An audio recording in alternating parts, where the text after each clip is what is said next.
የታክስ ከፋይነት ምዝገባ ለምን ያስፈልጋል? እነዚህን ወደ ሲስተም ካስገባናቸው በቀላሉ ከዳታ ወራሱ ላይ በማውረድ የተለያዩ መረጃዎችን በመጠቀም እነዚህ መረጃዎችን ማወቅ ይቻላል። ከእያንዳንዱ ዘርፍ ምን ያህል ግብር ይሰበሰባል የሚለውን ለማወቅ በዘርፍ ለይቶ መመዝገብ ማንኛውም የመመዝገብ ግዴታ ያለበት በታክስ አስተዳደር አዋጁ በተደነገገው መሰረት ግዴታ የሌለባቸው አሉ መመዝገብ አይጠበቅባቸውም። ነገር ግን የሚጠበቅባቸውን ግብር ይከፍላሉ። እነሱ በምን ሲስተም ነው ካልተመዘገቡ እንዴት ነው አድሬስ የሚደረጉት ወይም ሊደረስባቸው የሚችለው? ወደ ኢትዮጵያ እንዲገቡ የሚፈቀድላቸው ህጋዊ እውቅና ላለው ወይም ደግሞ በህግ ለተቋቋመ ድርጅት አጭር አገልግሎት ሊሰጡ ከሆነ ማለት ነው።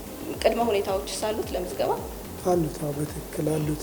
ወይ አላዋጣኝም ወይ ከስር ያለ ሆኖ ሊሆን ይችላል። በዛው ቢቀር ምንድነው የሚሆነው? የግብር ከፋይ መለያ ቁጥር እንዳገኘ ንግድ ፍቃድ ያወጣል፣ የባንክ አካውንት ይከፍታል።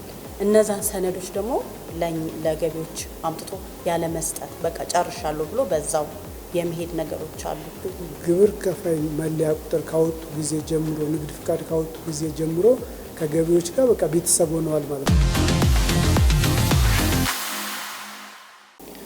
ሰላም ተመልካቾቻችን፣ ይህ ታክስ ፖድካስት ነው። በታክስ ፖድካስታችን ታክስና ገቢዎችን የተመለከቱ መረጃዎችን ለተመልካቾቻችን የምናካፍልበት ትምህርትና እውቀት የምታገኙባቸውን መረጃ ጥቆማዎች የምንሰጥበት ፖድካስታችን ነው። በዛሬው ኤፒሶዳችንም እንደተለመደው ሁሉ እንግዶችን ይዘናል። ለእናንተ ምላሽ ያስፈልገዋል የምንለውን በተለይ ደግሞ ወደ ንግድ ስርዓት ሲገባ የንግድ ስርዓት መግቢያ ህጋዊ በር ነው ስለሚባልለት ስለ ታክስ ከፋዮች ምዝገባ እንዴት ይከናወናል፣ የታክስ ከፋይነት ምዝገባ ለምን ያስፈልጋል የሚለው ላይ ዛሬ ውይይት እናደርጋለን። ሁለት እንግዶችን ይዘናል። እንግዶቻችን ወይዘሮ ትዕግስት ሉልሰገድ ከዋናው መስሪያ ቤትና አቶ ተስፋዬ ዘገኑ ደግሞ ከቅርንጫፍ መስሪያ ቤቶቻችን የጋበዝናቸው የምዝገባ ቡድን አስተባባሪና ባለሙያዎች ናቸው። ከኛ ጋር ከቆያችሁ ታተርፉበታላችሁ። እስከ መጨረሻው ድረስ ከኛ ጋር ሆናችሁ ቁም ነገር እንድታገኙ ታክስና በተለይ ደግሞ የታክስ ከፋዮች ምዝገባን የተመለከቱ ማንኛውንም ጥያቄዎቻችሁን ዛሬ መልስ የምታገኙበት ኤፒሶድ ነው የዛሬው ኤፒሶዳችን። መልካም ቆይታ እንዲሆንላችሁ ጋብዛለሁ። እንግዶቼ እንኳን ወደ ታክስ ፖድካስታችን በደህና መጣችሁ። እንኳን ደህና ቆያችሁ። ቀደም ብዬ እንዳስተዋወቅኩት እንግዲህ ዛሬ የምንነጋገረው ስለ ታክስ ከፋዮች ምዝገባ ነው የሚሆነው። በቅድሚያ ታክስ ከፋዮችን መመዝገብ ወይም ደግሞ ለታክስ ከፋይነት መመዝገብ ለምን ያስፈልጋል ወይም ደግሞ ታክስ ከፋዮች ምዝገባ ሲባል ምን ማለት ነው? ከራቅ ካለው ከብራንች ስለመጡ እንግዳ እናስተናግድ። መጀመሪያ ለአቶ ተስፋዬ እድሉ እንድስጥ። እሺ፣ አመሰግናለሁ። ታክስ ከፋይ የሚባለው ማንኛውም ግለሰብ ወይም ደግሞ ድርጅት በንግድ ስራ ላይ የተሰማራ ሁሉ ወደ ታክስ ስርዓቱ መግባት ስላለበት እነሱ ግብር ከፋይ ይባላሉ ማለት ነው።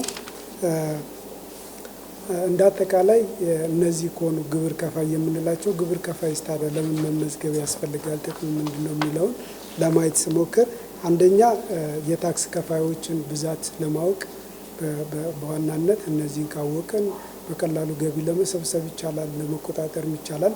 ሁለተኛው ደግሞ ዘርፍና ስራ ተኮር የሆነ ኦዲት ስራዎችን ለማከናወን የተለያዩ ኢንፎርሜሽኖችም ወይም ደግሞ ለሪፖርትም ወይም ደግሞ ለጥናት ቢፈለግ በየትኛው ዘርፍ ምን ተመዘገበ፣ በየትኛው ስራ ዘርፍ ላይ ብዙ ግብር ይከፍላል የሚለውን ለመለየት አንድ ያገለግላል ማለት ነው።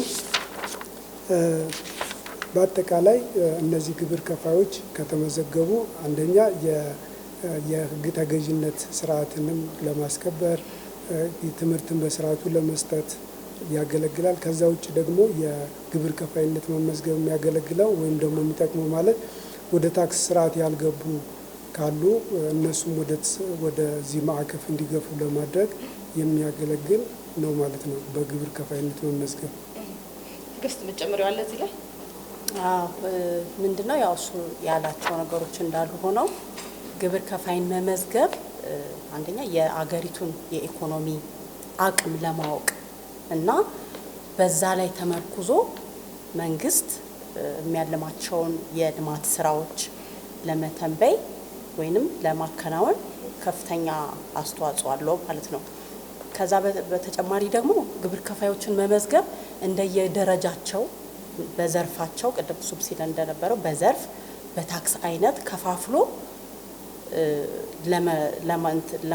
ለማስቀመጥና ወይም ለማደራጀትና ከዛ በኋላ እነዛን ግብር ከፋዮች እንደየደረጃቸው እንደየታክስ እንትናቸው አገልግሎቶችን የተሻለ አገልግሎት የተሳለጠ አገልግሎት ለመስጠት ከፍተኛ ጥቅም አለው ማለት ነው። እዚሁ ላይ እንደየደረጃቸው ሲባል ታክስ ከፋዮች ደረጃ አላቸው የሚለውንም ነካ አድርገን እንድናልፈው። እንደየደረጃቸው ሲባል እንደየደረጃቸው ሲባል አሁን ለምሳሌ በእኛ የከፍተኛ ግብር ከፋዮች አለ፣ መካከለኛ ግብር ከፋዮች የሚባሉ አሉ እና አነስተኛ ግብር ከፋዮች የሚባሉ አሉ። ያንን ልክ በመክፈል አቅሙ ባለው የእንትን መጠን ደረጃቸው ከፍተኛ መሆን ያለበት በከፍተኛ በአገልግሎት በሚያስፈልገው የአገልግሎት ልክ አገልግሎቱን ማግኘት እንዲችል ማለት ነው። እንደዛ ተደርጎ የተሻለ አገልግሎቶችን ለማሳለጥ ጥቅም አለው። ዘርፍስ ሲባል ምንድን ነው? ዘርፍ ሲባል እንግዲህ አሁን እኛ ማለት አሁን ለምሳሌ በማምረት በቀጣይ አሁን ተቋሙ ሊሰራበት በሂደት ላይ ያላለ ግብር ከፋይን በዘርፍ መዝግቦ የሚያዝ ማለት ነው። ይሄ ደግሞ ምንድነው ከእያንዳንዱ ዘርፍ ምን ያህል ግብር ይሰበሰባል የሚለውን ለማወቅ በዘርፍ ለይቶ መመዝገብ ጥቅም አለው ማለት ነው። አቶ ተስፋዬ እዚህ ጋር ለመጨመር እሷ እንዳለችው እንዳለ ሆኖ በዘርፍ ሲባል አገልግሎት ሰጪ አለ፣ አምራች አለ፣ እንደገና አስመጭ፣ ላኪ። በእነዚህ ዘርፎች በአስመጭ ምን ያህል ግብር ከፋይ ተመዝግቧል፣ ምን ያህሉ ሲያሳውቃል ወቅቱን ጠብቆ፣ በላኪም በአስመጭም በዚህ መልኩ ዘርፍ ተኮር ሲባል እንደዛ ለማለት ነው ማለት ነው። ሌላው እነዚህ በግብር ከፋይ ደረጃዎች ሲባል እኛ ጋር ምንም እንኳን የፌዴራል ገቢዎች ደረጃ ሀ ግብር ከፋዮችን ብቻ ቢመዘግብም ጠቅለል ያለ ይህንን ሌሎችም ሰዎች ሊከታተሉ ስለሚችሉ በድሮ የገቢ ግብር አዋጅ የነበረው 3 ደረጃዎች ነበሩ። እሱ ተሻሽሎ 2 ደረጃዎች ሆነዋል። ደረጃ ሀና ደረጃ ያለ ግብር ከፋዮች የሚባሉ ማለት ነው። ደረጃ ሀ የሚባሉት ማንኛውም ድርጅት ማለት ነው፣ ሰውን ሳይጠብቅ ድርጅቶች በአጠቃላይ ደረጃ ሀ ግብር ከፋይ ይባላሉ። ሁለተኛው ደግሞ እነዚህ ደረጃ ላይ ግብር ከፋይ የሚባሉት ግለሰብ ነጋዴዎች እንደማለት ነው። ለምሳሌ በክልል ወይም ደግሞ በከተማ አስተዳደር የሚመዘገቡት በዚህኛው ደረጃ ላይ ያርፋሉ ማለት ነው። ስለዚህ ያንን መሰረት አድርጎ ሲመዘገብ እንደ ዋና መስሪያ ቤትም ምን ያህል በደረጃ ሀ ግብር ከፋይ ወይም ደግሞ በድርጅት ደረጃዎች አሉ፣ ምን ያህሎቹስ በግለሰብ ደረጃ ወይም በሶል ፕሮፐርቲሺፕ አሉኝ ብሎ መለየት እንዲቻል እነዚህም ወደ ሲስተም ካስገባናቸው በቀላሉ ከዳታ ወራሱ ላይ በማውረድ የተለያዩ መረጃዎችን በመጠቀም እነዚህ መረጃዎችን ማወቅ ይቻላል። ግብርም ሲከፍሉ የትኛው ድርጅት ነው ወይስ ግለሰብ ነው በደንብ ግብር የሚከፍለኝ፣ የትኛው ላይ ሰፖርት ባደርግ ወይም ደግሞ እገዛ ባደርግ የትኛው ላይ ውጤታማ ገቢ ሊያሰበስብ ይችላል፣ ለሀገሪቱ ገቢ ሊያገኝ ይችላል የሚለውንም በቀላሉ መለየት ይቻላል ማለት ነው። በጣም ጥሩ። ማን ነው መመዝገብ ያለበት? ወደ ንግድ ስርዓቱ ሲገባ ሁሉም ግብር ከፋይ ነው መመዝገብ ያለበት ወይስ ሳይመዘገቡ ወደ ንግድ ስርዓት መግባት ይቻላል? እና ማን ይመዝገቡ? መልካም።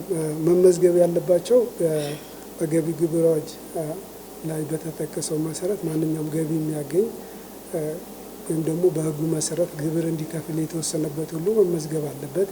ያ ሲባል ግለሰብ ነጋዴዎች የቤት ኪራይ እያከራዩ የሚሰሩ ነጋዴዎች፣ ያ ሲባል ቅድም እንዳልኩሽ ደረጃ ላይ የሚያርፉት ማለት ነው።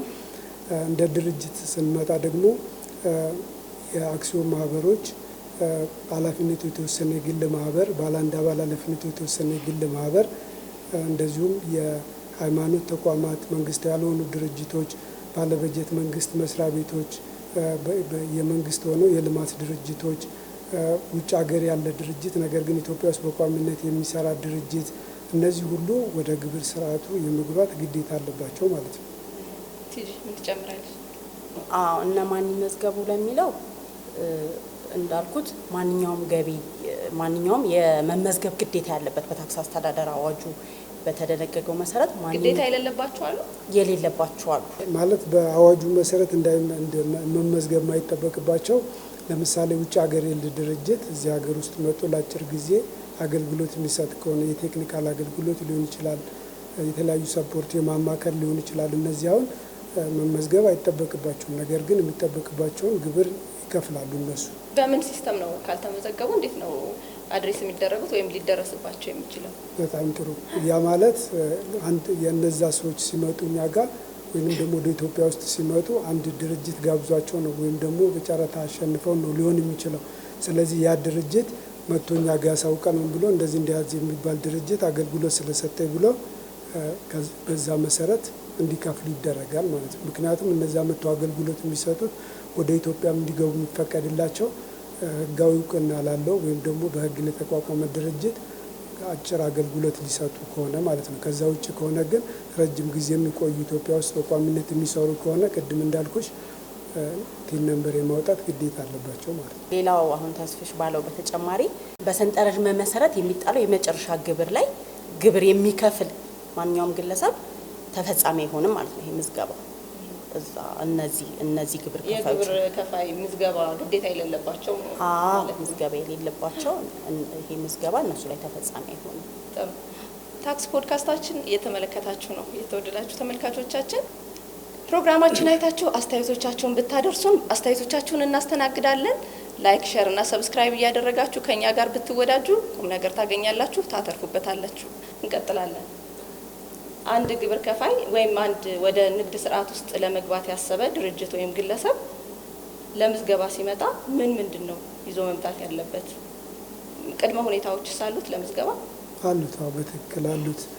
እነዚህ እንደየ እንትኖቹ ይለያያሉ። ሁሉም ለምሳሌ ኃላፊነቱ የተወሰነ የግል ማህበር፣ ሽርክና ማህበር፣ ዓለም አቀፍ ድርጅት ምናምን ሲሆኑ ልዩነት አለው። ስለዚህ አንድ ባንድ ለማየት ብንሞክር ለምሳሌ ይቅርታ ኃላፊነቱ የተወሰነ የግል ማህበር፣ ለባለ አንድ አባል፣ ለአክሲዮን ማህበሮች የሚያስፈልጉ ቅድመ ሁኔታዎች የመጀመሪያው በህግ ስልጣን በተሰጠው አካል የጸደቀ መመስረቻ ጽሁፍ ያስፈልጋቸዋል።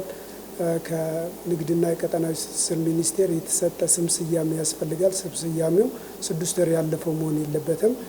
እንዲሁም የድርጅቱን ቋሚ አድራሻ የሚገልጽ የቢሮ ኪራይ ውል በውልና ማስረጃ የጸደቀ ወይም ደግሞ በድርጅቱ ስም ካርታም ካለ ካርታው መምጣት አለበት።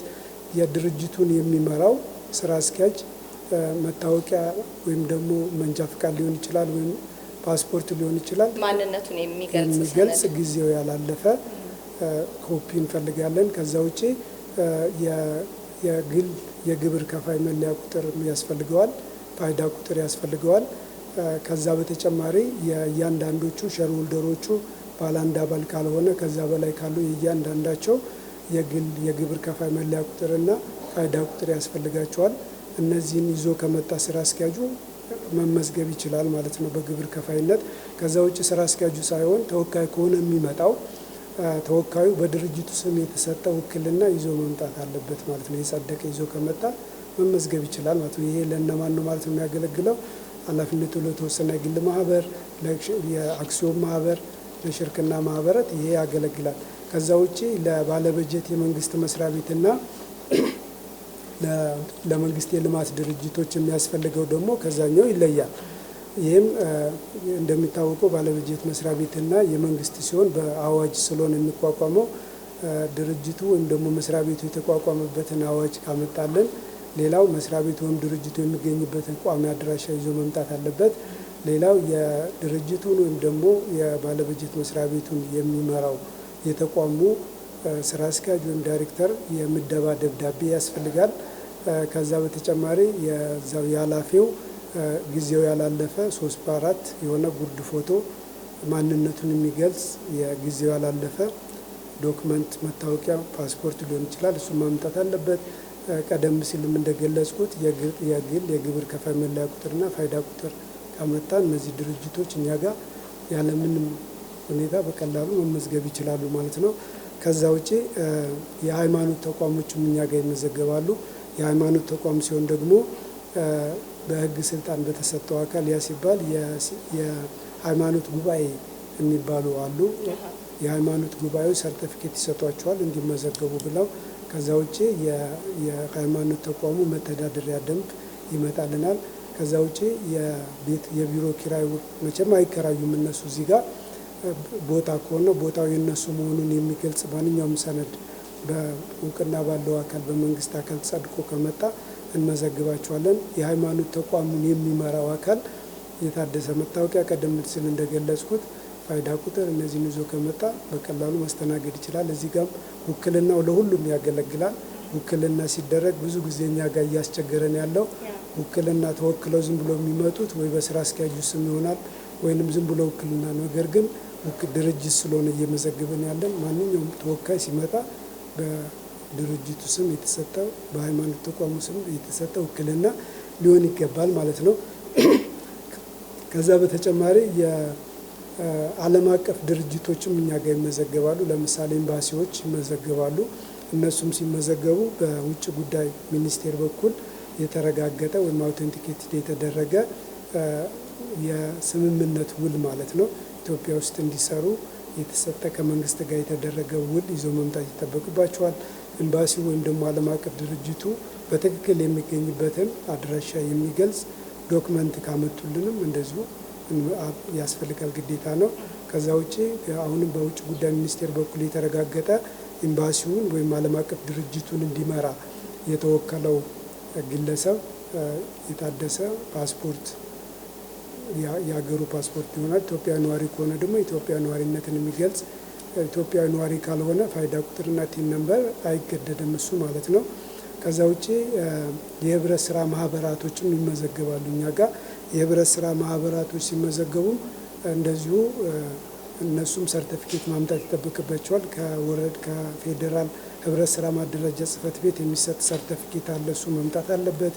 የህብረት ስራ ማደራጃዎቹ የህብረት ስራ ማህበሩም መተዳደሪያ ደንባቸው መምጣት አለበት። እንደዚሁም ህብረት ስራ ማህበሩ የሚገኝበት ትክክለኛ አድራሻ የሚገልጽ በመንግስት እውቅና በተሰጠው አካል የጸደቀ የመስሪያ ቦታ ውል ሊሆን ይችላል። የራሳቸውም ከሆነ በህብረት ስራ ማህበሩ ስም ከሆነ እንቀበላለን።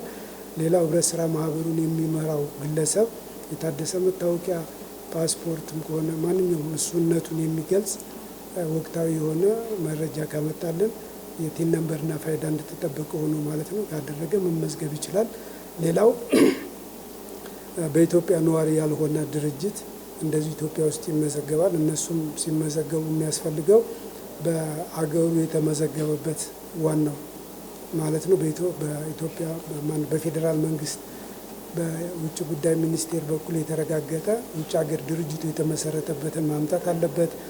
ሌላው የውጭ ሀገር የተመሰረተው ስሙ በንግድ ሚኒስቴር በኩል ይመዝገብ የሚል ደብዳቤ ለኛ ያመጣልና በኢትዮጵያ ቅርንጫፍ የሚል ተጨምሮበት ማለት ነው። እሱን ይዞ ሲመጣ ኢትዮጵያ ውስጥ እንዲሰራ ወይም ደግሞ ያንን በኢትዮጵያ ብራንች የሚከፈተውን ድርጅት እንዲመራ የተወከለው ሰው ኢትዮጵያዊ ሊሆን ይችላል፣ የውጭ ዜጋ ሊሆን ይችላል። እሱ እንደነሱ ፍላጎት ነው። በውጭ ነገር ግን ውክልናው በውጭ ጉዳይ ሚኒስቴር በኩል መረጋገጥ አለበት ወይም ደግሞ አውቴንቲኬት መደረግ አለበት። እሱ ከተደረገ መመዝገብ ይችላል። ቀደም ሲል እንደገለጽኩት ለዚህም ኢትዮጵያዊ ከሆነ የታደሰ መታወቂያ ኮፒ ያስፈልጋል። የግብር ከፋይ መለያ ቁጥርና ቲን ነምበር ያስፈልገዋል። ማነው ቲን ነምበርና የግብር ከፋይ መለያ ቁጥር እንዲሁም ፋይዳ ቁጥር ለማለት ነው፣ እሱ ያስፈልገዋል። ይህን ካመጣ መመዝገብ ይችላል ማለት ነው። በጣም ጥሩ። እንደው በጣም ሰፊና ግልጽ የሆነ ማብራሪያ ነው እየሰጠን ያለው አቶ ተስፋዬ። በእውነት ግብር ከፋዮች ለምዝገባ ሲመጡ በተለይ እናንተ ቅርንጫፍ ላይ ስለሆናችሁ ፊት ለፊት ከግብር ከፋይ ጋር ከተመዝጋቢ ጋር የመገናኘት እድሉ አለና አሁንም ጥያቄ ወደ አንተ ነው የማመጣው። ምንድን ነው ብዙ ጊዜ የምትቸገሩበት ወይም እነሱም የሚቸገሩበት ምን ዘንግተው ይመጣሉ? በተለይ ምንም መቅረት የለበትም የሚባለው ወይም ደግሞ ቢቀር ይሄኛው በዚህ ይተካል የሚባል አሁን ከዘረዘርካቸው ውስጥ? መልካም። አሁን እኛ ጋር ብዙ ጊዜ የሚያስቸግረን መመስረቻ ጽሁፍ አጸድቀው አይመጡም። መመስረቻ ጽሁፍ የግድ መጽደቅ አለበት። አንድ ድርጅት ህጋዊ ነው የሚባለው በህግ ስልጣን በተሰጠው አካል ሲጸድቅ ነው። አያጸድቁም። ሁለተኛ ደግሞ መመስረቻ ጽሁፉ ላይ አድራሻዬ እንደዚህ ቦታ ነው እንደዚህ ቦታ ነው ብለው ገልጸው ከዛ የመስሪያ ቦታ ራሳቸው ከሌላቸው የግድ ይከራያሉ። ያ ኪራይ ውል ላይ ያለውና መመስረቻ ጽሁፍ ላይ ያለው አድራሻ የተለያየ ሆኖ ይገጥመናል።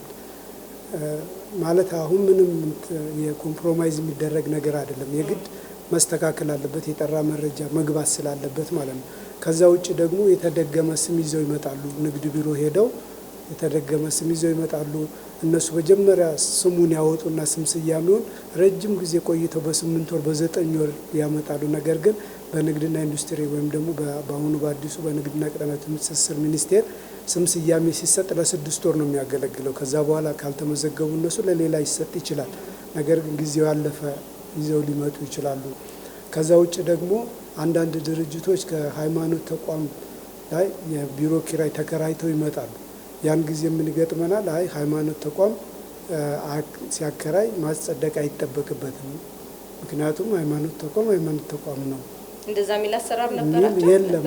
እኔ ቅርብ ጊዜ የገባው ቢሆንም ከዛ በፊት አልነበረም። ስለዚህ እንደዛ አይነት ችግር ይገጥመናል። ብዙ ጊዜ እየመለስናቸው ያው መመላለስ ሲኖር ሌላ ጥያቄ እንዳያስነሳ በሚል የግድ በደንብ አስረድተናቸው ምናምን እንትንላልና እና ይሄ ስርጭት መኖሩ ደግሞ ጥሩ ነው። ይህንን ግንዛቤ ኖሯቸው እንዲመጡ ያደርጋል። ስለዚህ ሃይማኖት ተቋም እንደ ሃይማኖት ተቋምነቱ ዓላማና ተግባሩ ምዕመኑን ማስተማር ነው። ነገር ግን በንግድ ስራ ላይ ከተሰማሩ በአዋጁ ላይ እንደተጠቀሰው ማንኛውም ገቢ በማግኘት ላይ የተሰማራ ግለሰብ ወይም ድርጅት ግብር ይከፍላል እስካለ ድረስ እነሱም ህንፃ የሚያከራዩ ከሆነ ያንን ህንፃቸውን ማጸደቅ መቻል አለባቸው ማለት ነው። እነዚህ አይነት ነገሮች ይገጥሙናል።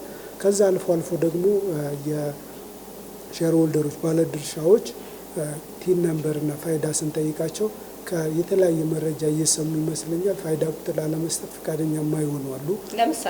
ለምሳሌ ፋይዳ ቁጥር እኛ በማህበራዊ ሚዲያም በሰማነው የብሔራዊ መታወቂያ ድርጅትም ሲነግር እንደተሰማ ፋይዳ ቁጥራቸውን ለሌላ እንዳታጋሩ ተብለናል። ግን ገቢዎች ለምን ይጠይቀናል ይሉናል። የእኛ ደግሞ ሲክ ታክስ በነገራችን ለሚቀበለው ባለ 12 ድርጅቱን ነው ኤፍአይኤን ነዋል ማለት ነው። እሱን ስንጠይቃቸው አይ ሲሉን አይ ችግር የለም በቃ እናንተ ፈቃደኛ ካልሆናቸው ሄዳችሁ ፋይዳ ቁጥር የሚሰጠው አካል ጋር አስተሳስራችሁ መምጣት ትችላላችሁ፣ ወይም ደግሞ አሁን ገቢዎች የዘረጋው አለ በዛ ኦንላይንም ማስተሳሰር ትችላለች ብለናቸው እንመልሳቸው። ብቻ ዞሮ ሰጣ ገባ እንትን ይላል እነዚህ ነገሮች። ምክንያቱም የፋይዳ ቁጥር ለአንድ ብቻ ነው። ኦቲፒ ያለው ዋን ታይም ፓስወርድ አለው። እሱ ሲገባ ከቲን ነምበር ጋር ይተሳሰራል። ከዛ በኋላ መቼም አንጠይቃቸውም። ያም ደግሞ የምንጠይቀው የቲን ነምበራቸው 0090 ብሎ ከሚጀምረው ወደ ኋላ ያለ ማለት ነው።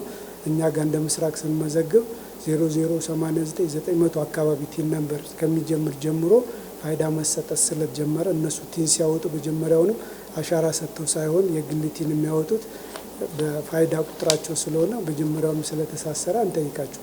እንደዚህም ይገጥመናል። አልፎም እንዳልኩሽ በተወካይ በድርጅት ስም ሳይሆን በሰውየው ስም ተወክለው እንትን የሚሉ አሉ፣ የሚመጡ አሉ። እነሱም በድርጅት ስም የግድ መሆን አለበት ብለን እንደዚህ አይነት ችግሮች ይገጥሙናል አልፎ ማለት ነው። ይህንን የምናነሳው ያው ድጋሚ አሁንም ሁሌም ንግድ እስካለ ድረስ ምዝገባውን ግዴታ ስለሆነ ከዚህ በኋላ ለሚመጡት እንዲህ አይነት ችግሮች እንዳይገጥሟቸው መረጃ መስጠት ስለሆነ ዋነኛ ዓላማችን ለዚህም ነው ያነሳ ነው። ትዕግስት ወደ አንቺ መጥቻለሁ። በተለይ አሰራርን ቀደም ብለን በጥቂቱም እያነሳልኝ ነበረ ተስፋዬ። አሰራርን ከቴክኖሎጂ ጋር ከማዘመን ጋር ተያይዞ ገቢዎች ሚኒስቴር እየሰራቸው ያሉ ሰፋፊ ስራዎች አሉ። አንዱ ምዝገባን በኦንላይን ወይም በቴክኖሎጂ ማገዝ ነውና ምን ደረሰ? ምዝገባን በቴክኖሎጂ እያሳለጥን ነው። እንዴት ነው መስሪያ ቤታችን? እዚህ ላይ ምንድነው ምናልባት እንግዲህ ከኦንላይን ወደ ኦንላይኑ ከመግባታችን በፊት ሲክ ታክስ ቀደም ሲል በጣም የተንቀራፈፈና በጣም በቃ ኦልሞስት ወደ ዴድ ወደ መሆን ደርሶ ነበረ። ያንን የማሻሻል እና አሁን በጣም ፈጣን አገልግሎት እየሰጠ ይገኛል በተደረገለት የማሻሻያ ስራ ማለት ነው። ከዛ ውጭ እንግዲህ እንዳልሹ በኦንላይን የምዝገባ ለማከናወን የሚያስችሉ አንዳንድ ጅማሮች አሉ። አሁን ከኛ እንደ ምዝገባ ክፍል ግብር ከፋዩ ቤቱ ሆኖ እዛው በኦንላይን ምዝገባ መመዝገብ የሚችልበት አሰራር አሁን ከአንዳንድ ከዓለም አቀፍ ተቋማት ማለት ከታክስ ትራንስፎርሜሽን ጽሕፈት ቤት ጋር በመሆን ያ የኦንላይን ምዝገባ ሲስተም የሚሰራበት ጅማሮች አሉ። ከዛ በተጨማሪ ደግሞ ከንግድና ቀጠናዊ ትስስር ሚኒስቴር ጋር በጋራ ሆነን ግብር ከፋዩ በቤቱ እያለ ኦንላይን መመዝገብ የሚችልበት ሲስተም ተሰርቶ አሁን አንዳንድ ቴክኒካል ችግሮች አጋጥመውት ቆሞ ያለ ነው። ያ ምንድነው ንግድ ቢሮ መሄድ ሳይጠበቅበት ገቢዎችን መምጣት ሳይጠበቅበት እቤቱ ሆኖ እዛው ቲን ነምበሩን ካገኘ በኋላ ወዲያው በዛው ኦንላይን ደግሞ ንግድ ፍቃዱ ነው የሚያወጣበት እና ኦንላይን እዛው አካውንት ሁሉ ክሬት የሚደረግበት ሲስተም ነው። በአንዳንድ እዛ ንግድና ቀጠናዊ ላይ ባጋጠመ ችግር ምክንያት አሁን ፔንዶ ነው ያለ ነው። እሱ ደግሞ ወደ ስራ ሲገባ የተሻለ አገልግሎት ማግኘት ይችላል ማለት ነው ግብር ከፋዩ። ከዛ ደግሞ በዋናነት አሁን እኛ ጋር የተሰራው ስራ ምንድነው ይሄ የመሶብ አንድ ማዕከል አገልግሎት በርካታ ተቋማት በአንድ ማዕከል አገልግሎት የሚሰጡበት ስራ እንትን አለ ተቋም አለ ወይንም ማዕከል አንዱ እዛ ተቋም ከጆይን ካደረጉት ተቋማት ውስጥ አንዱ የኛ ነው። ያም ደግሞ ከግብር ከፋይ ምዝገባ ጋር ተያይዞ ያለው አገልግሎት ነው ወደ ማዕከሉ የገባው ማለት ነው።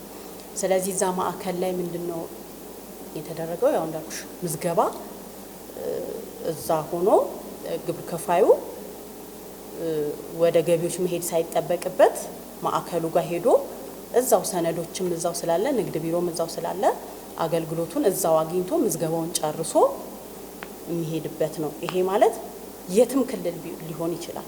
የትም ክልል ቢሆን ምዝገባውን በማዕከሉ ያገኝና ወደሚፈልገው ቅርንጫፍ ጽህፈት ቤት ወይንም ግብር ከፋዩ አድራሻው ወዳለበት ቅርንጫፍ ጽህፈት ቤት ታክስ ማዕከሉ ይዞርለታል ማለት ነው። ይሄ በጣም ስኬታማ የሆነ ስራ የተሰራበት ስራ ነው። በቀጣይ አሁን የተጨማሪ እሴት ታክስ ምዝገባንም ወደ ማዕከሉ ለማስገባት ጅማሮች አሉ። ኦልሞስት ያ ደግሞ ሲሆን ያው የተሻለ አገልግሎት መስጠት ይቻላል ማለት ነው።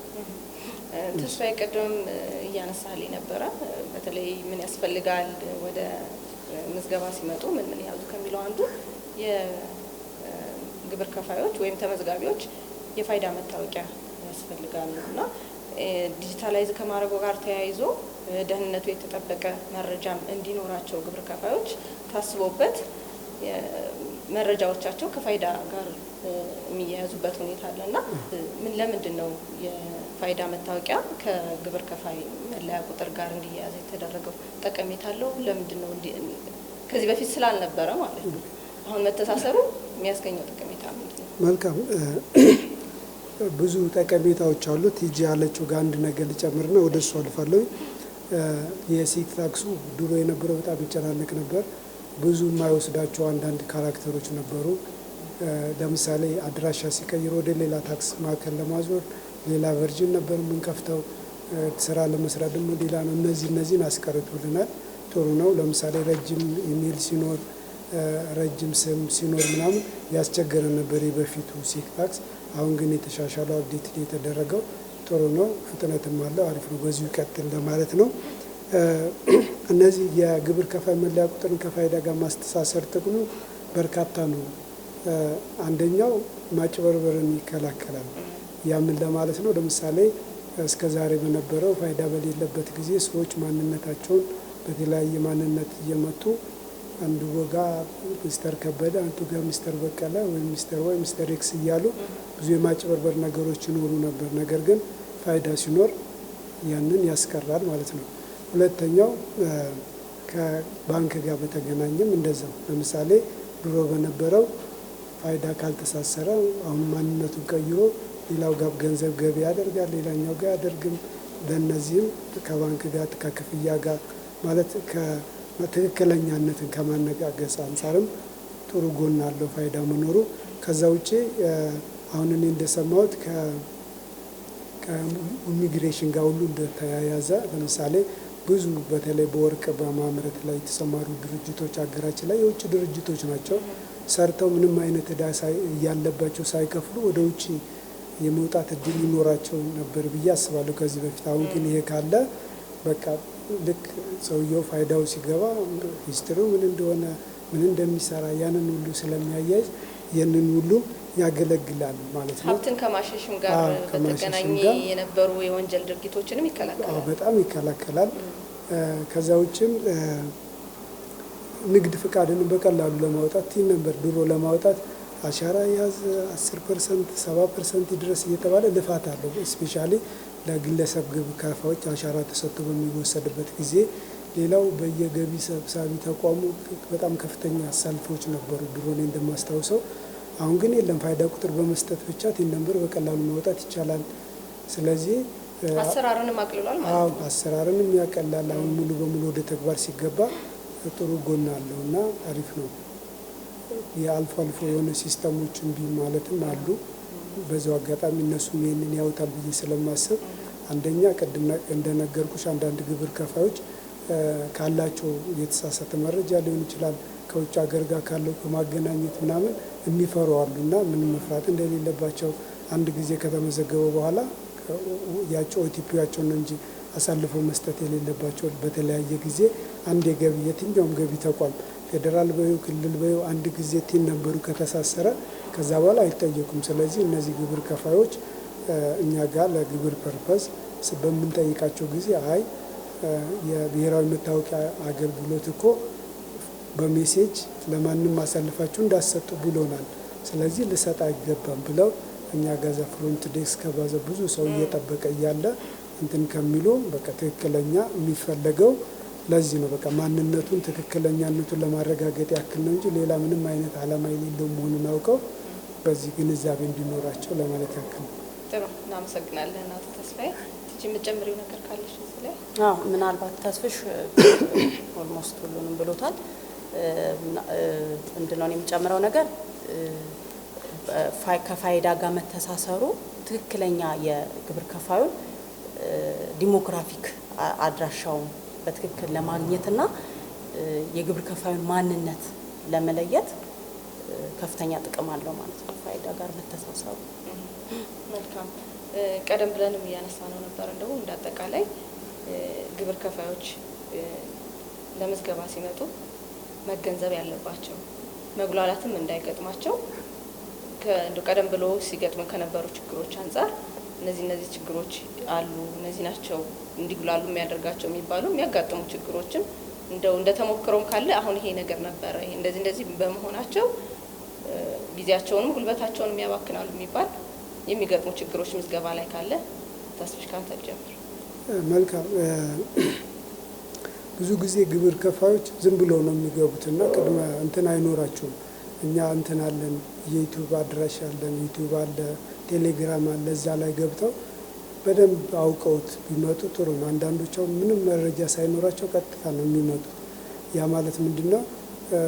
መጀመሪያ ከመጡ በኋላ ቅድም ትጅም እንደገለጸችው ዘርፍ የሚባል አለ፣ ዘርፍ ይመረጣል።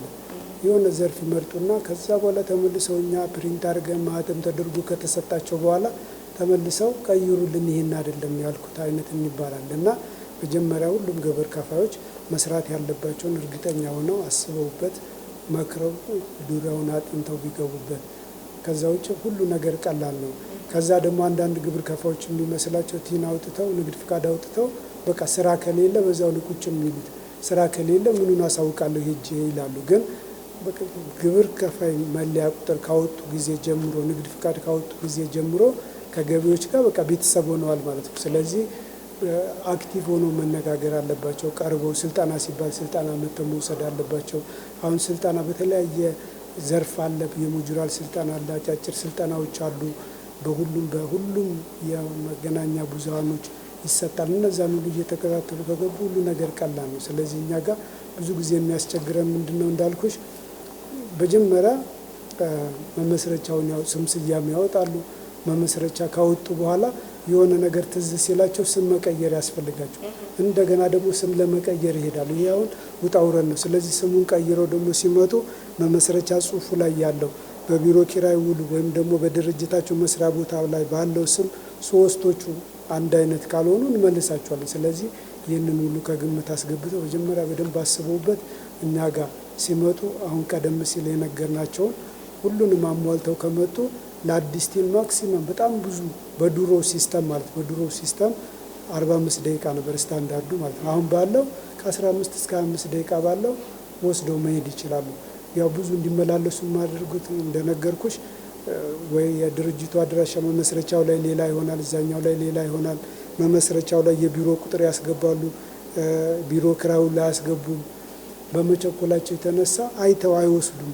ንግድ ቢሮ ሄደው አላዩትም። ነገር ግን እኛ ጋር ሲደርሱ ስህተት እንዳለው ያውቃሉ። ስለዚህ እኛ ያንን ስህተት ባለበት ስለማናስከትል በማስተዋል በቃ ድርጅት ሲባል ሰው ነው እንግዲህ በህግ ሁለት አይነት ሰው አለ። አንድ የተፈጥሮ ሰው አለ፣ አንድ የህግ ሰው አለ።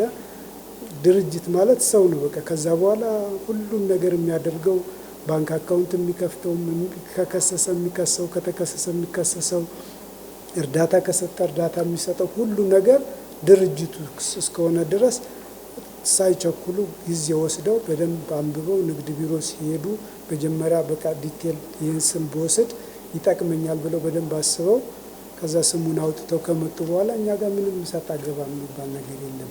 በነገሮች ሁሉ ቀላል ነው የሚሆንላቸው። ከዛ ውጭ ደግሞ አንዳንድ ስራ አስኪያጆች ዝም ብሎ ለግላቸው ለምሳሌ በድርጅት በራሱ ድርጅት ኖሮት ሌላ ድርጅት ላይ ስራ አስኪያጅ ሊሆን ይችላል። ስለዚህ ለዛኛው እንዲያስፈጽም ውክልና የሰጠውን ለዚህኛው ድርጅት ይልከዋል። ስለዚህ እኛ ይሄ እኮ የሚለው ያንተ አይደለም፣ ይሄ የድርጅት ውክልና አይደለም ስንላቸው ሳስፈጽም ነበር እስከ ዛሬ እናንተ ናችሁ የምትከለክሉን የሚል ሌላ ሰጣ ገባ ውስጥ በቃ ህጉ የሚለው ድርጅት የህግ ሰው ነው እስካልን ድረስ መወከል የሚችለው ራሱ ድርጅቱ ነው። ሲመጣም በድርጅቱ የተወከለ መሆኑን በውልና ማስረጃ የጸደቀ መሆኑን በትክክል እርግጠኛ ሆነው መምጣት አለባቸው። ውሉንም ደግሞ ማንበብ አለባቸው። አልፎ አልፎ ምን ይገጥመናል እኛ ትክክለኛ ያልሆነ የበጀት አመት ሁሉ አጸድቀው ይመጡና በቃላቸው የሂሳብ መዝጊያ አመት መቼ ነው ስንለው ከሐምሌ 1 እስከ ሰኔ 30 ነው ይለናል። ግን እዛ ላይ ያለው ሌላ ነው፣ ወይ መጋቢት ሊሆን ይችላል ወይ ሊሆን ይችላል። ስለዚህ ዲቴል በቃ በደንብ አንብበው ዛሬ አውጥተው ዛሬውኑ ገቢዎች ከሚሄዱ እዛው ሲሆን እዛው ውልና ማስረጃ ቁጭ ብለው ከመጽደቁ ቤት እያንዳንዱን ቢያነቡት ከዛ በኋላ ደግሞ አንብበው ትክክል መሆኑን ካረጋገጡ በኋላ ቢመጡ ስህተት ሲኖር ብቻ ነው እኛ ጋር አንዱ ከጎደለ ማሳለፍ አንችልም። ምክንያቱም እኛ ህግ አስፈጻሚዎች ነን። አንዱን አጉድለ ለምሳሌ የቢሮ ኪራይ ውልና መመስረቻው የተለያየ ሆኖ ብንሰጠው ለምሳሌ ሰውየው በመመስረቻ ጽሁፉ ቢሮ ከፍቶ ቢገኝ ተቆጣጣሪው ሲዞሩ ቢያገኙት 50 ሺህ ብር ነው ቅጣቱ ያለ አድራሻ መገኘት ማለት ነው። ከዛ በኋላ እኔ ግብር እኔ እኮ ላመለክት ሄጄ መዝግቦኝ ነው ይሄንን ያቀረብኩት ሲል ስለዚህ ልዩነት ሊፈጠር ስለሚችል በቃ ትክክለኛ የሆነ ነገር ይዘው ከመጡ የሚመለከታቸውን ብቻ ዘርፍ አጸድቀው በዛው ንግድ ፍቃድ ካወጡ ምንም ችግር አይኖርም። ነገር ግን ዝም ብለው ሲስተም ላይ ኢቲሬድ የሚባለው ሲስተም በቀላሉ ቲን ነምበር አውጥተው ንግድ ፍቃድ ማውጣት ይችላሉ። እዛ ላይ የማይሆን ፍቃድ ካወጡ ንግድ ቢሮ ሰርዝልን ቢሉት ከገቢዎች ክሊራንስ አምጡ ይባላል። እኛ ጋር መጥተው ደግሞ አንድ ቀንም ሁለት ቀንም ቢሆን የግድ ፕሮሰሱ ማለፍ ስላለበት ዝም ብሎ መዝጋት አይቻልም። ሌላ ጣጣ ውስጥ ነው እንትን የሚሉትና እዛ ውስጥ ከሚገባ በመጀመሪያውን እነሱ ከመግባታቸው በፊት ቆም ብለው አሰብ አድርገው አማክረው መክረው ዘክረው ከገቡበት ድርጅት ከፍቶ መስራት ቀላል ነገር ነው የሚል ነው።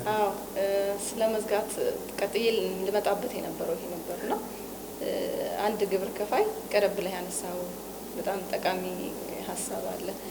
ከተመዘገበ ጊዜ ጀምሮ ከገቢዎች ጋር እንደ ቤተሰብ ነው በንግድ ሲስተም ውስጥ ማለፍ ያሰበ ወይም እያለፈ ያለ ድርጅት ወይም ግለሰብ ወይ አላዋጣኝም ወይ ከስር ያለ ሁሉ ሊሆን ይችላል። በዛው ቢቀር ምንድነው የሚሆነው? ምንድነው የሚገጥመው? ፕሮሲጀሩን ተከትሎ ባያዘጋ ምን ይገጥማል? የቅጣትና ወለድ ይዳረጋል። ምክንያቱም ንግድ ፍቃድ አውጥቷል። ያን ያወጣበት ንግድ ፍቃድ ቀን ጀምሮ ሲስተም ላይ ታክስ ላይ ታክስ አካውንት ይከፈትለታል። ከዛ ቀን ጀምሮ ካላሳወቀ ምክንያቱም የኛ ሲስተም የሚያውቀው ሰውየው ስራ ላይ እንዳለ ነው እንጂ መጥቶ እስካላሳወቀን እኛ ጋር ስራ ትቻለው ብሎ ዘርፍ የሚቀይርም ከሆነ ዘርፍ መቀየር ነው ያለበት። ድርጅቱን የሚዘጋ ከሆነ የመዝጊያ ቃለ ጉባኤ ይዞ መጥቶ መዝጊያ ጠይቆ መዝጋት ነው እንጂ ያለበት ቁጭ ካለ ያላሳወቀ ይሆናል። ከዛ በየጊዜው ቅጣቱ ወለዱ እየተዳረሩ መጨረሻ ላይ ከመክፈል ከማያቅተው በላይ ነው የሚሆነው። ምንም እንኳን ስራ ባይሰራም ባላሳወቀ ራሱ 10 ሺህ ብር ነው ቅጣቱ ማለት ነው። ባላሳወቀ ለምሳሌ ስራ ኖረም አልኖረም በታክስ ፔሪዮዱ መሰረት ሪፖርት ካላደረገው ሪፖርት የሚደረገው ኦንላይን ነው ካላደረገ 10 ሺህ ብር ነው ቅጣት የሚይዘው ማለት ነው። ስለዚህ ያ ሰውዬ እንበልና አንድ አመት ቢቆይ በ10 ሺህ ብር ማብዛት ነው ያ ሁሉ ሊደርስበት ስለሚችል ለዛ ነው ቅድም የተቋም መቋቋሙ የብሮድካስት መኖሩ ጥሩ ነው። ይህንን ተከታተሉ ብዙ መረጃ ያገኛሉ የተባለውም ለዛ ነው። ምክንያቱም እንዳልኩሽ ነው ስራ የለም ብሎ ከሌለ ምን ላደርግ እሄዳለሁ ሊሉ ይችላሉ። ግን ይህ አይደለም ያለው። ምክንያቱም በቃ ከገባ ጊዜ ጀምሮ ከኛ ጋር ነው መሆን ያለበት። ብዙ ነገሮች ኦንላይን የሆኑ ነገሮች አሉ። ለምሳሌ ማሳወቅ የሚቻለው ኦንላይን ነው፣ መክፈል የሚቻለው ኦንላይን ነው፣ ክሊራንስ የሚወሰደው ኦንላይን ነው። ብዙ ነገሮች ቀለዋል። ግን አሁን ምንድነው ግብር ከፋይ ጋር ያለው ትንሽ ክፍተት በቃ እነሱ ልክ የሆነ ስራ የሆነ ሰው ሲሰራ ካዩ በቃ እኔም ልግባበት ይሉና ይገቡበትና በጥናት ላይ ያልተመሰረተ አዋጭነቱን ሳይሆን ይገቡበትና ከገቡ በኋላ በቃ ያላዋጣኝ ምናምን ብለው በዛው ይቀራሉ። ከዛ መጨረሻ ላይ የሆነ ስራ አግኝተው የሆነ ተቋም ብድር ለመጠየቅ ወይ ምናምን ኮንስቲን ነምበር ሲሰጡ ክሊራንስ አምጡ ይባላል።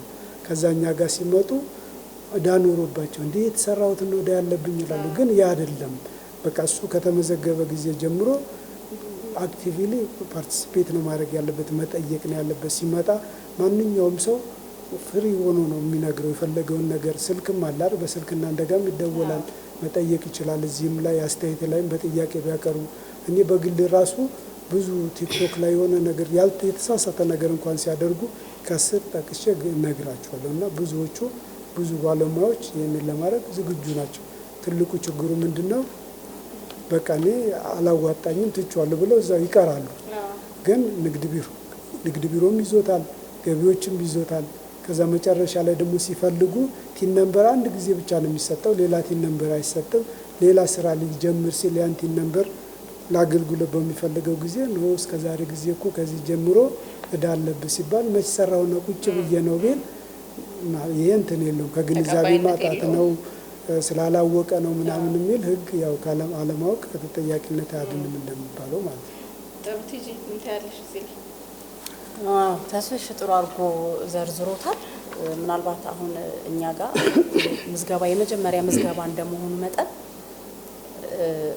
ልክ ቲን ነምበር ከወሰደ በኋላ ከዛ በኋላ ያሉትን ሰነዶች አሁን ለምሳሌ የግብር ከፋይ መለያ ቁጥር እንዳገኘ ንግድ ፍቃድ ያወጣል፣ የባንክ አካውንት ይከፍታል። እነዛን ሰነዶች ደግሞ ለገቢዎች አምጥቶ ያለ መስጠት በቃ ጨርሻለሁ ብሎ በዛው የሚሄድ ነገሮች አሉ።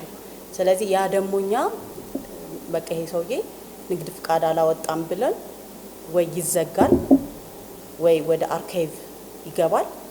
ከዛ በኋላ የሆነ አገልግሎት ሲፈልግ ነው በቃ ወደ ገቢዎች የሚመጣው ማለት ነው። አሁን እንዳለው ተስፍሽ ንግድ ፍቃዱን ይዞ ቁጭ ካለ ንግድ ፍቃድ ካወጣበት ጊዜ ጀምሮ ነው ቅጣቱና ወለዱ የሚያሰላበት ማለት ነው። ስለዚህ እዛ ነገር ውስጥ እንዳይገባ ልክ ንግድ ፍቃዱን እንዳወጣ አምጥቶ ለተመዘገበበት ቅርንጫፍ ጽሕፈት ቤት መስጠት ይኖርበታል ማለት ነው። ይሄ ነው። ጥሩ ወደ ማጠቃለያችን እየደረስን ነውና ጥያቄዎችን እኔ ጨርሻለሁ። መነሳት አለበት ይሄ ተዘንግቷል ወይም ደግሞ ይሄን እድል ካገኘው ይሄን ማስተላለፍ አለብኝ የምትሉት ሀሳብ ካለ ተስፍሽ ካንተ ልጀምር፣ ትይጂ ትቀጥያለሽ። እሺ ጥሩ ነው የመደረጉ። እንደ መጨረሻ እንደ ማጠቃለያ የምለው የግብር ከፋይ ግዴታዎች የሚባሉ አሉ። መመዝገብ፣ ማሳወቅ፣ መክፈልና ዶክመንት መያዝ የሚባሉ የግብር ከፋይ ግዴታዎች አሉ። አንድ ግብር ከፋይ እነዚህን ግዴታዎች ከተወጣ ቀላል ነው፣ ምንም ውስጥ ሊገባ አይችልም ማለት ነው። ያ ምንድነው?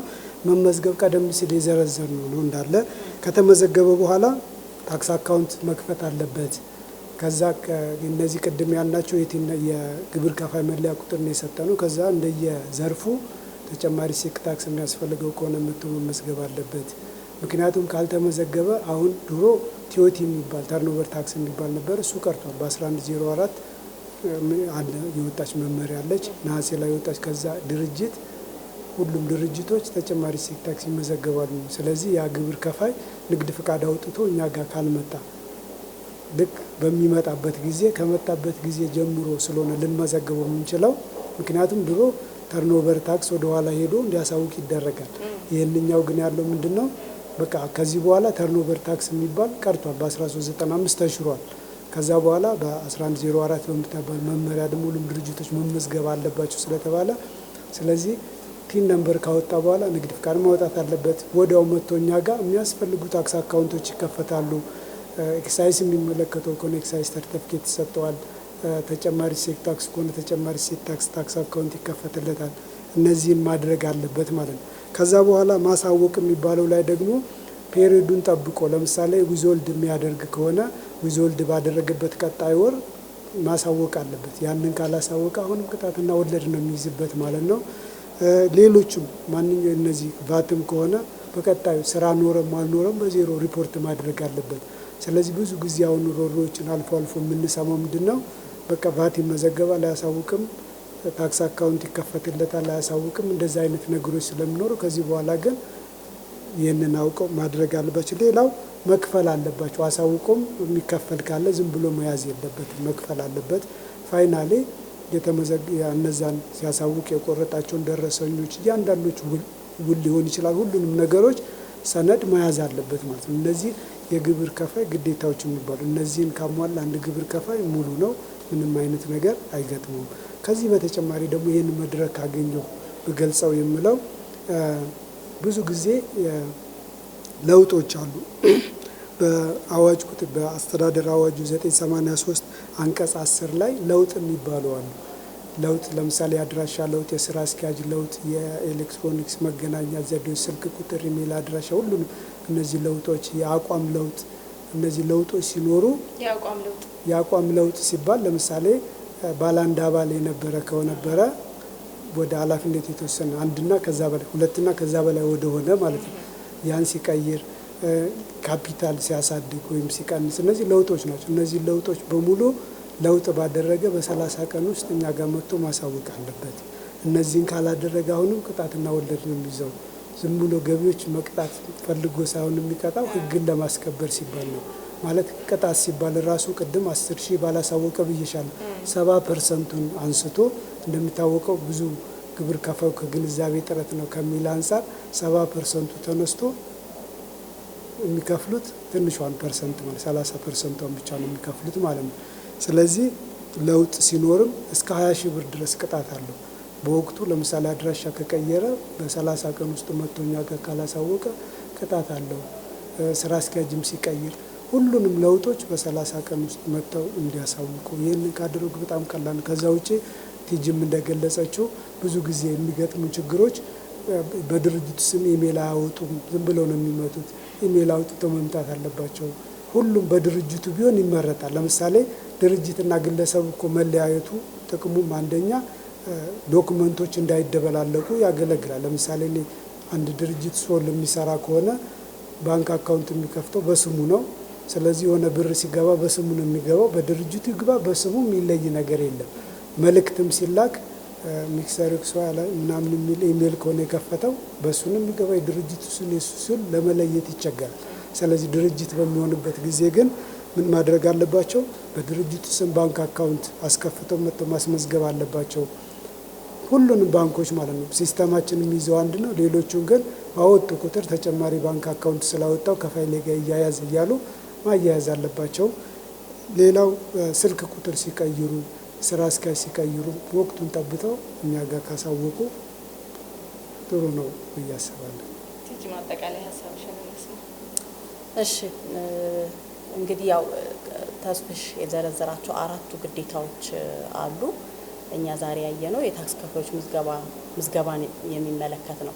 ስለዚህ ምዝገባ ደግሞ ወደ ታክስ ስርዓቱ የመግቢያ ዋነኛ በር ነው ብለናል። ስለዚህ ግብር ከፋዩ ወደ ታክስ ስርዓቱ ሲገባ ትክክለኛ መረጃ በመስጠት ምዝገባውን ቢያከናውን የተሻለ መተማመን ላይ የተመሰረተ የታክስ አስተዳደር እንዲኖር ያደርጋል ማለት ነው። እሱም ትክክለኛ መረጃ ሰጥቶ በመመዝገቡ በኋላ ላይ ምንም አይነት ከታክስም ጋር ተያይዞ ከአድራሻም ጋር ተያይዞ ከቅጣቶችም ከተለያየ እንትን ይድናል ማለት ነው። ስለዚህ መተማመን ላይ የተመሰረተ የታክስ አስተዳደር እንዲኖር ትክክለኛ መረጃ በመስጠት እንዲመዘገቡ አሳስባለሁ። አመሰግናለሁ። ትዕግስት ልዑልሰገድና ተስፋዬ ዘገኑ ከኛ ጋር ሆናችሁ ዛሬ በተለይ ወደ ንግድ ስርዓት የመግቢያ ህጋዊ በር ስለሚባለው የታክስ ከፋዮች ምዝገባ ሂደት እንዴት ይመዘገባሉ፣ ባይመዘገቡ ምን ይደርስባቸዋል የሚለውን ሁሉ ማብራሪያ እየሰጣችሁን ከኛ ጋር ስለነበራችሁ ከልብ አመሰግናለሁ። እሺ፣ እናመሰግናለን።